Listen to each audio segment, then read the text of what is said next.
All right, how's everybody doing? By the looks of the description of this, you're going to be able to see that I went to a flea market last weekend and I picked up some new items, and got some laid out here. But we're going to talk about these here in just a second. But guys, I want to show you the first find I found of that day. I'm going to have to raise. If you look, we got kind of set up a little different here because I need some more room. But we're going to raise everybody up. That way I can show you.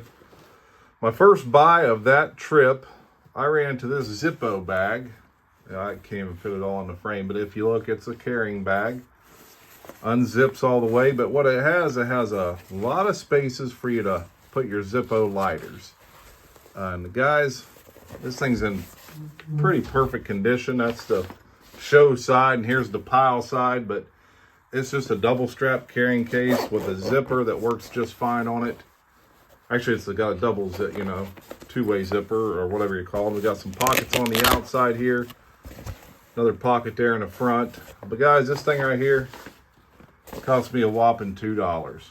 And when they told me $2, the money flew out of my pocket. So this was the first find, and I had a backpack, so I took a strap through the backpack and attached this to my backpack, and I just kind of carried that around. Also threw some stuff I bought in there. But yeah, that was the first find of that flea market trip. I went to a flea market over in Bloomington, Illinois here. It's called the Third Sunday Market. There was a ton of vendors over there, and everyone here had to work and everything. So it was a Sunday, and I just decided to get in my car and make the trip myself and see what I could find. And I found some jewels, starting with that Zippo bag I got here. Had to have it. So got a lot of Zippos, so it's fun to have something I can kind of put them in and use as a display piece as well. But after I bought that Zippo bag, I was walking around, and I knew Lee was going to be over there, so I kind of just circled around and bought some smaller stuff till I made my way over to Lee. But the first thing I kind of ran into, a fella had some knives and lighters laid out. He had some pretty decent stuff, but some stuff he let rainwater get into one of his containers, so some of the knives were kind of rusted. But the first thing that caught my eye that he had was this old Zippo here. It's a fairly old one. I looked at the date, but it is a fairly old Zippo. Has a Kindle Motor Oils logo on it. And the only thing is the top's just a little bit loose, but we can fix that. But I threw a flint in her and some fluid, and she fires up. She fires right up. He had this, and he also had these two knives I found in the bucket that had a bunch of rusted stuff in it. These are K-bars. Now this one here, if we look, it says K-bar USA on it, but it's the 1186 in stainless steel. Lock back. So I kind of put this to the side with this lighter. And I knew that, I think these were a clip point. So it looks like someone probably broke the tip on this, and they did a really good job. I believe if this was a clip point, I believe it was. All the things I've seen online, I didn't search a whole lot, but she is a little short. So I kind of put that to the side because he kept saying, find a couple of different items and we'll make a deal. And, when I put this to the side, he told me he wanted $30 for it. So I just put it to the side and was like, if I get to it, I get to it. And then I found this piece right here. It's a K-bar as well. These little wooden knives with the brass bolsters. I don't know what model this is. It probably says, no, yeah, it does. I want to say it says 1027, 19, I don't know, but man, I put a little bit of oil on her. And she got some good old stuff. This reminds me a lot of those Craftsman knives. So I don't know if maybe this was made by Camelus as well, but she's in good shape. Both these knives are in really good shape. This is a lock back here. It does have some writing on it. Someone has scrolled something into the back spring, but I can't really tell what it says. And I can just take some sandpaper and get that right out of there in 2 seconds. I'm not really worried about it. Matter of fact, since I've got these knives, they've just kind of been put up. I put them in a display and just left them. But look, it rides a little bit to the show side, but I mean, it's just a little pocket knife with good snap.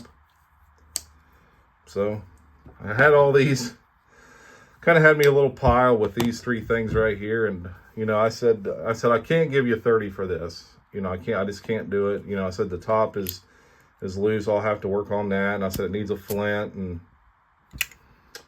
you know, I don't think you could see the wick at that point. So he said, you know what, I'll give you all three pieces for 30 bucks. So I took it and ran. I got these three pieces right here for 30 bucks. And so far I got the bag for $2 and this right here for 30. So it's $32 deep. So then I was wiggling my way through the crowd, and you know, this place is just gigantic. And I'm here to tell you, there must have been 30,000 people at this place. But there was a couple of ladies that had a stand, and I seen this Zippo right here with a pipe on the front of it. And I have quite a few Zippos, but I don't know anything about pipe Zippos or lighting pipes or anything. But if we look, I think this one is a 1982. I did look at this, and I believe it's a 1982 model. So I seen the pipe, and I opened it up, and I seen this different insert. And I was kind of just Googling. I typed in pipe Zippos, and it showed me this right here exact thing. So the price on this was $1. So I immediately, before doing any more research, I gave her the $1, took the Zippo, walked away, took some pictures of it, sent it to some people. But I brought it home, put some fluid in it, reworked the wick a little bit. But these wicks are a little tricky. You got to cut them pretty short because the flame on these just... But the whole idea is you hold it like this, and you put your pipe under it and suck the flame down into your pipe to light your pipe. Because I watched a video on how to do it. So, but if you look, I got her barely up out of there, and I probably could trim some more. But you got like that. Like I say, you just turn her sideways, and that's how you light your pipe. Not a bad purchase at all for $1. I mean, the case is in excellent shape. And I don't know if they just had this sitting on a desk and use it to light their pipes once in a while, because you can tell it's definitely been lit quite a bit. But man, the case is just in phenomenal condition. So $1 on that. So we have $33 deep, and I had the two knives, the two Zippos, and the Zippo carrying case. Now, I did finally make my way over to Lee. After I went by this one guy stand.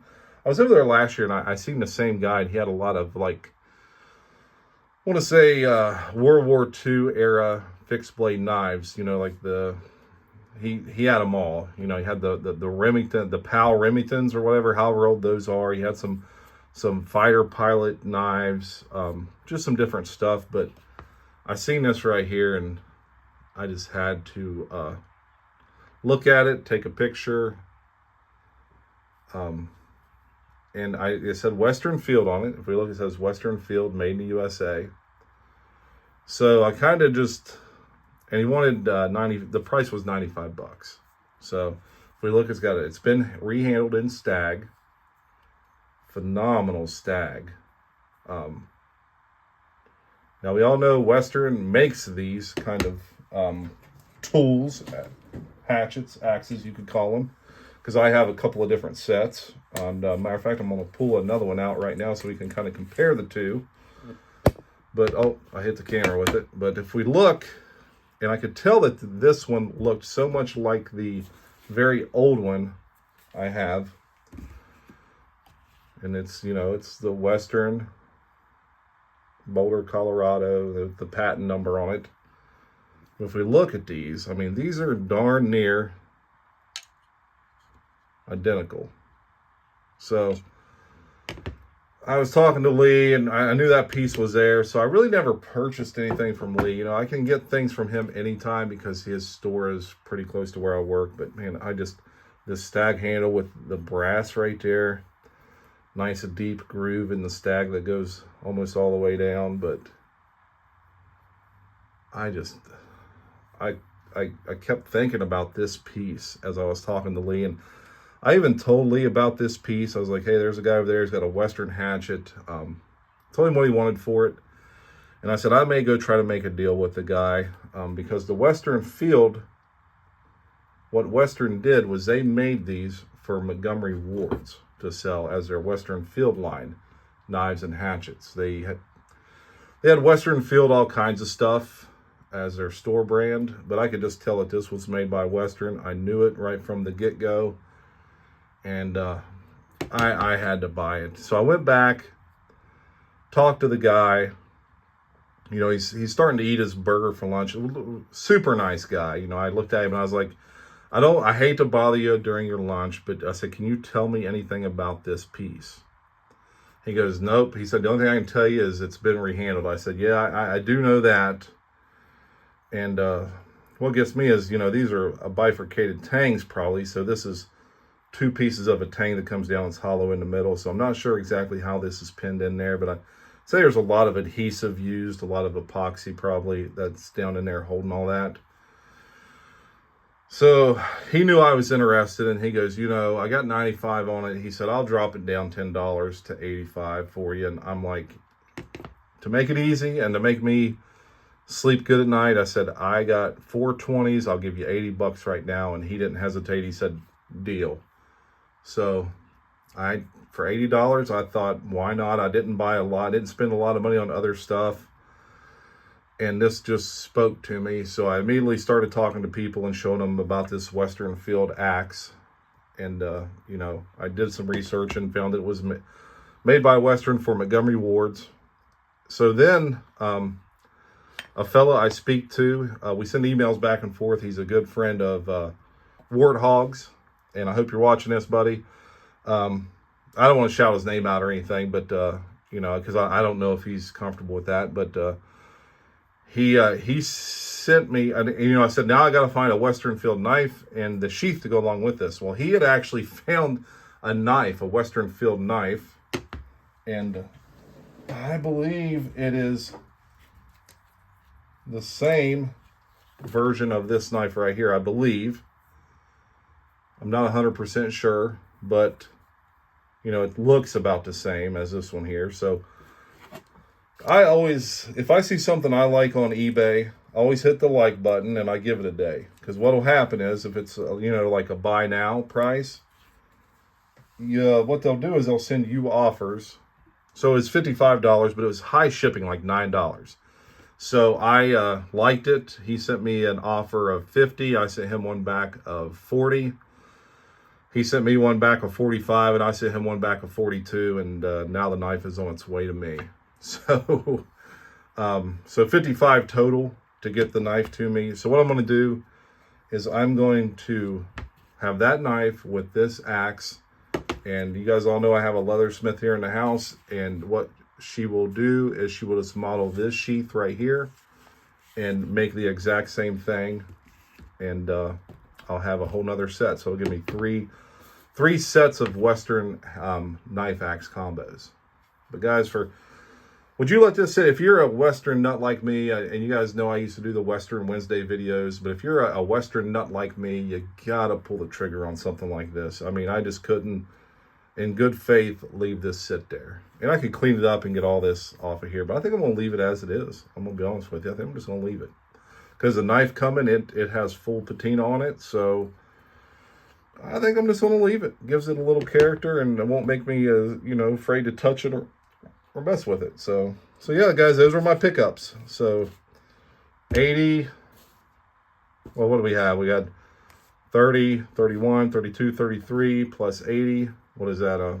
$113 I spent on all this stuff. So I thought they were good buys. You know, I didn't feel like I felt like this right here was a good buy, and I felt like for someone who likes Western knives, it's just, it'll go good with my collection. All right, guys, tell me what you think. Let me know if you would have pulled the trigger on these. If not, call me a dummy. I don't care. Like, subscribe, leave me a comment. Let me know what you think.